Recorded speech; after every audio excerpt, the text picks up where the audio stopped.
Yuliana Lewier, gadis berusia 17 tahun asal Dobo, Kepulauan Arus Selatan, Maluku Tenggara. Dia hanya lulusan SMP. Demi mencari pekerjaan, Yuliana dan ibunya Mariana merantau ke Palembang. Di sana mereka bekerja di perkebunan kelapa sawit.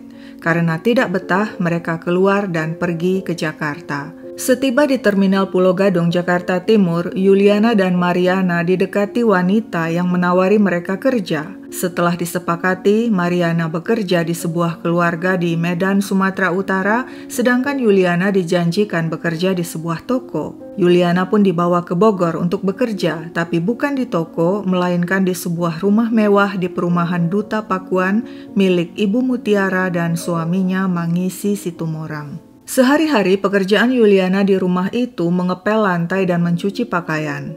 3 bulan berlalu, Yuliana tidak betah. Pada akhir Januari 2014, dia menelpon ayahnya Agus Lewier di kampung. Yuliana menangis dan bilang dirinya disekap, dianiaya, dan tidak digaji. Dia minta sang ayah menjemputnya. Sang ayah Agus segera menghubungi iparnya Jimmy di Jakarta. "Tolong selamatkan Yuli," pintanya. Tapi ada kendala, Yuliana tidak memberikan alamat lengkap rumah majikannya. Agus mencoba menghubungi kembali anaknya, tapi belum sempat berbicara, ada yang mengambil dan membanting HP Yuliana. Agus bingung, juga cemas. Namun untunglah Yuliana lewat SMS mengirim alamat lengkap majikannya. Pada 12 Februari 2014, Jimmy tiba di rumah Ibu Mutiara untuk menjemput Yuliana.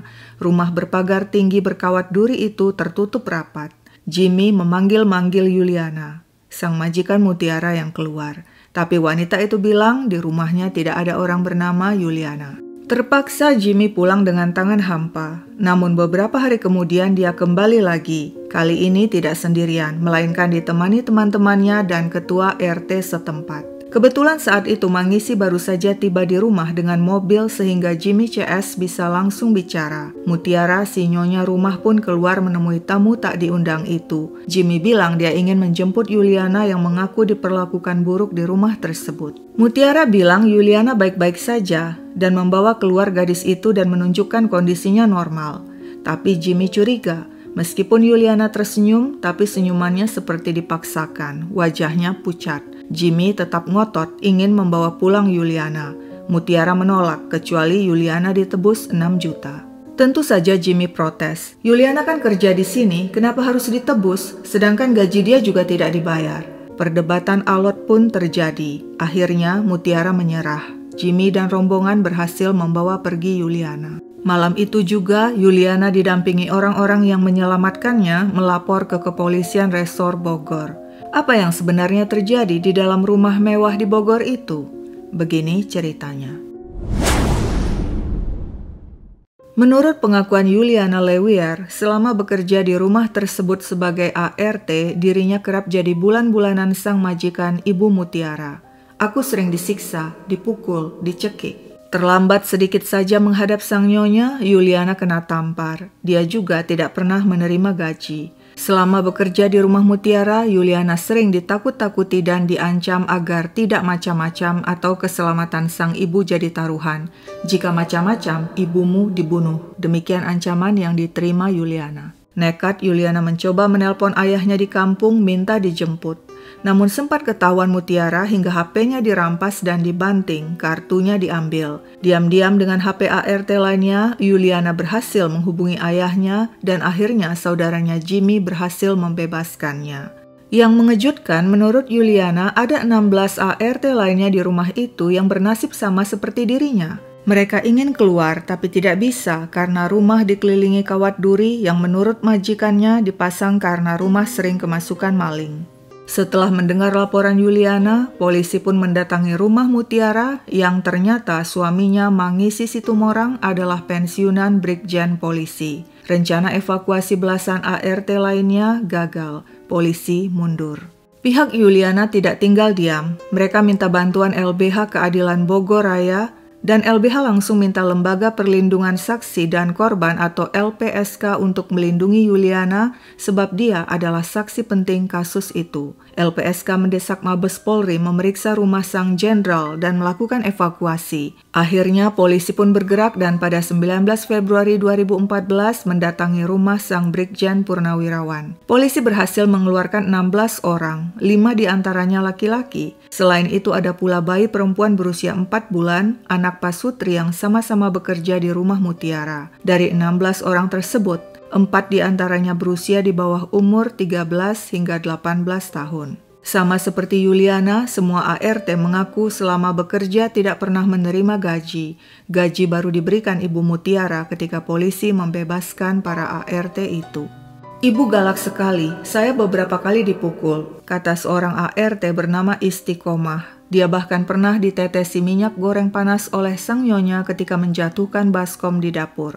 Menurut Istiqomah yang lulusan SD dan berasal dari Ponorogo, dia berangkat ke Jakarta untuk mencari pekerjaan. Setiba di terminal bus Pulau Gadung, Jakarta Timur, seorang wanita menawarinya pekerjaan. Dirinya dijanjikan gaji 800.000 per bulan. Selama menjadi ART di rumah Mutiara, pekerjaan Istiqomah mencuci piring, mengepel, dan membersihkan apapun yang diperintahkan sang nyonya. Karena tidak kerasan atas perlakuan Mutiara, Istiqomah pernah mencoba minta berhenti, namun dirinya diancam. "Ibu marah, saya dibentak dan disuruh bayar 1 juta. Setiap pagi para ART harus bangun pukul 4 dan baru boleh beristirahat pukul 12 malam. Tidak ada yang berani melawan, kami takut," kata Sri Rahma, seorang pekerja asal Bima. Rata-rata ART tersebut bekerja di rumah Mutiara karena dibawa calo perempuan di terminal Pulau Gadung dan memiliki warung di sana. Mereka dijanjikan gaji dari 600 hingga 800 ribu rupiah. ART lainnya yang bernama Riri Setiawati mengaku dia pernah minta pulang tapi malah ditampar Mutiara. Perutnya yang tengah mengandung juga pernah jadi sasaran diremas Mutiara. Menurut Yuliana, ada sejumlah larangan yang ditetapkan Mutiara, mulai dari dilarang bawa HP sampai tidak boleh keluar rumah. Yang keluar hanya seorang pekerja laki-laki yang jadi kepercayaan Ibu Mutiara. Di rumah berlantai 3 itu, 12 pekerja perempuan tidur dalam satu kamar di lantai 2 tanpa kasur, sedangkan 5 pekerja pria tidur di lantai 3. Kalau ada yang membuat kesalahan, hukumannya tidur di lantai tanpa memakai pakaian alias bugil. Terkadang juga dihukum tidak boleh makan. Kalau bikin salahnya siang, maka baru boleh makan lagi paginya, demikian kata Yuliana. Namun gadis itu juga mengakui berbeda dengan sikap kejam Nyonya Mutiara. Suaminya sang jenderal dan anak-anak mereka memperlakukan ART dengan sangat baik. Bagaimana dengan tetangga? Apakah mereka tahu di dalam rumah itu ada belasan ART?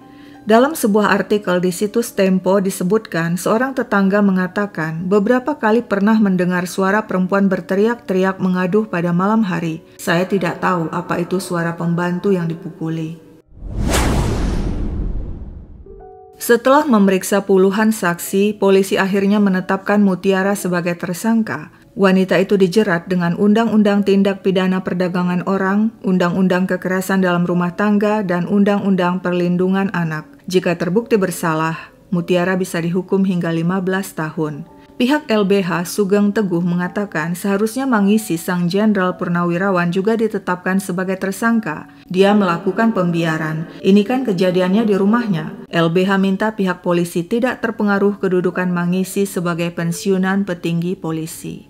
Dalam wawancara dengan majalah Detik, Mutiara dan sang suami Mangisi membela diri. Dia menjelaskan para ART itu dibawa kepadanya oleh saudaranya sesama orang Batak. Mereka nantinya akan dipekerjakan di peternakan lele, kegiatan untuk mengisi masa pensiun sang jenderal. "Saudara kita itu tahu kita perlu orang. Kita mau buka ternak lele di Curug Nangka, Bogor. Kita kasihan pada Yuliana dan ibunya Mariana.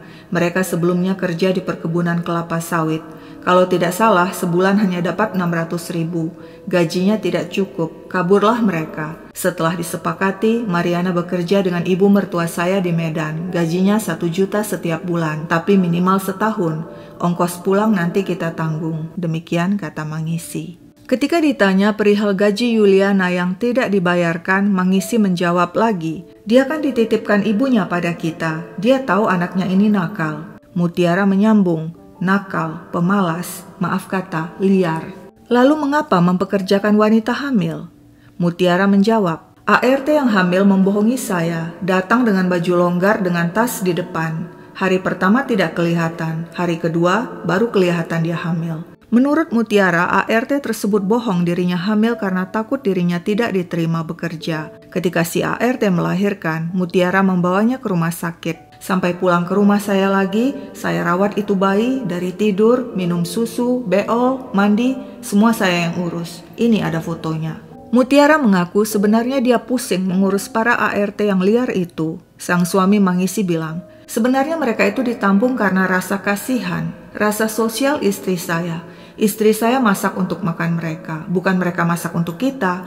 Mereka kalau tidak ada kerjaan, makan-makan, duduk-duduk sambil makan es krim, makan coklat. Mutiara dan Mangisi juga mengatakan jika ada penjual roti lewat di depan rumah, para ART mengambil roti dan minta uang kepada majikan untuk membayar 150.000 hingga 250.000. Para ART makan nasi setiap hari 3 kali meskipun sudah makan roti pagi hari. Setelah itu, sore hari bersama Mutiara, para ART biasanya berbondong-bondong memanggil tukang bakso. Selesai makan bakso, saya yang ditagih, biasanya 180 hingga 200.000. Saya anggap istri saya sudah melebihi kasih sayangnya kepada orang-orang yang bekerja. Bila dianggap terjadi penyekapan, saya kira enggak tepat. Demikian penjelasan Mangisi. Bagaimana dengan tuduhan yang mengatakan Mutiara kerap bersikap kasar dan menyiksa ART? Mutiara menjawab, saya tidak pernah memarahi. Kalau menegur iya.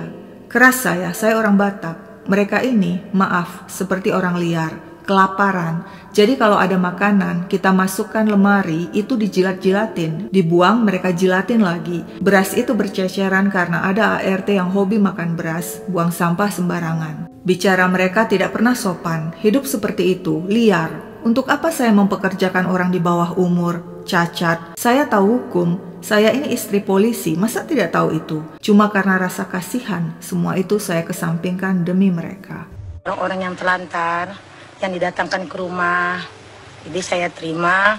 Sebenarnya tadi saya nggak mau mas, tapi karena rasa kemanusiaan saya, seperti yang hamil, seperti yang cacat, kalau sekiranya saya bisu, gagap, yang orang yang stres gitu ya. Bahwa ibu sendiri tidak pernah menggaji atau memberi honor gitu pada mereka belasan.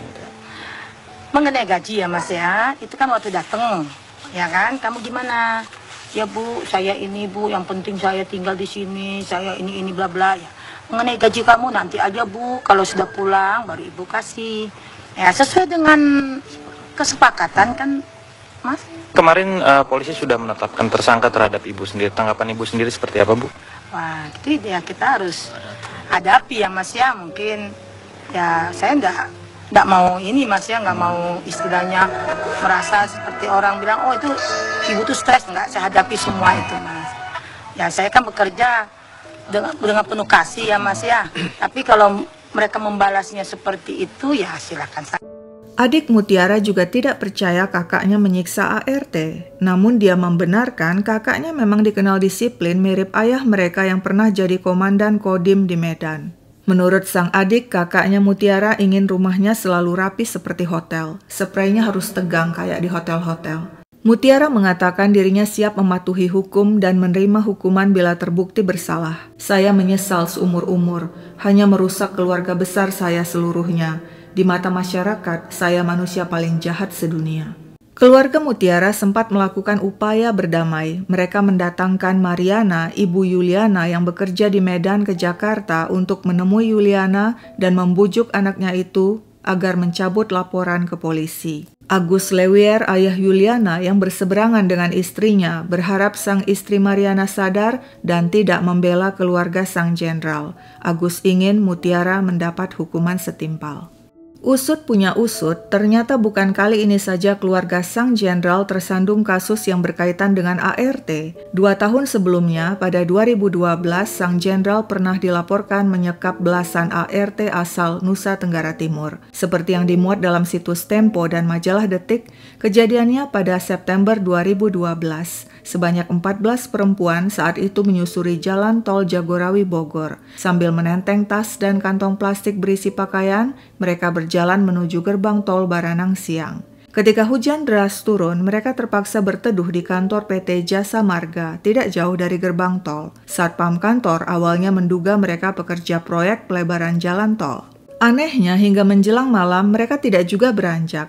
Setelah ditanyai, mereka bilang baru saja kabur dari rumah majikan mereka, Mutiara dan Mangisi Situmorang, di perumahan Duta Pakuan Bogor. Mereka lari karena tidak kunjung digaji. Selama beberapa bulan mereka hanya diberi makan dan uang saku Rp10.000 per hari. Petugas Satpam akhirnya mengontak kepolisian Resor Bogor Kota yang kemudian menjemput mereka. Kasus tersebut ditangani kepolisian sektor Bogor Tengah dan para ART didampingi pengacara Mahakati. Menurut sang pengacara, saat kasus tahun 2012 itu terjadi, Mangisi belum pensiun dan berpangkat komisaris besar dan berdinas di Bali. Penyekapan para ART dilakukan istrinya Mutiara. Namun kasus itu tidak berlanjut ke pengadilan dan berakhir damai. Diselesaikan secara kekeluargaan. Keluarga Mangisi Situmorang berjanji tidak akan mengulangi perbuatan mereka lagi. Demikian penjelasan Mahakati.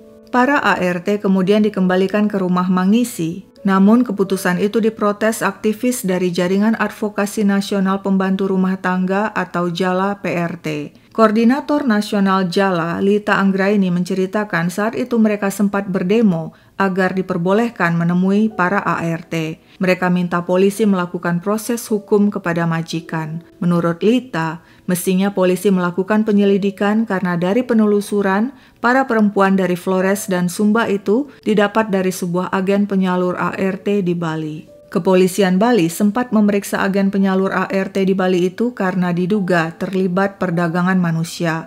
Namun protes Lita tidak digubris. Kepada Lita, polisi mengatakan tidak terjadi kekerasan terhadap 14 PRT di rumah Mangisi.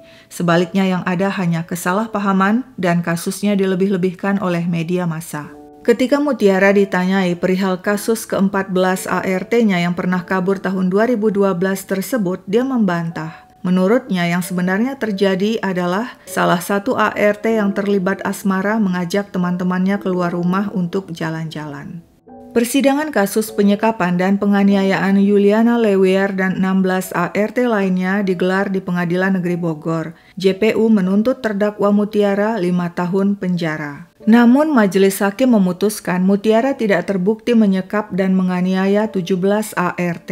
Hakim menyatakan Mutiara memperlakukan ART dengan baik dan selalu memberi mereka makan. Tidak ada unsur penganiayaan dan mengeksploitasi para pembantu rumah tangga, karena selama ini mereka selalu diberi makan dan bahkan yang memasaknya adalah terdakwa Mutiara. Terdakwa juga membantu proses persalinan salah seorang pembantu dan membantu biaya perawatannya. Demikian kata hakim.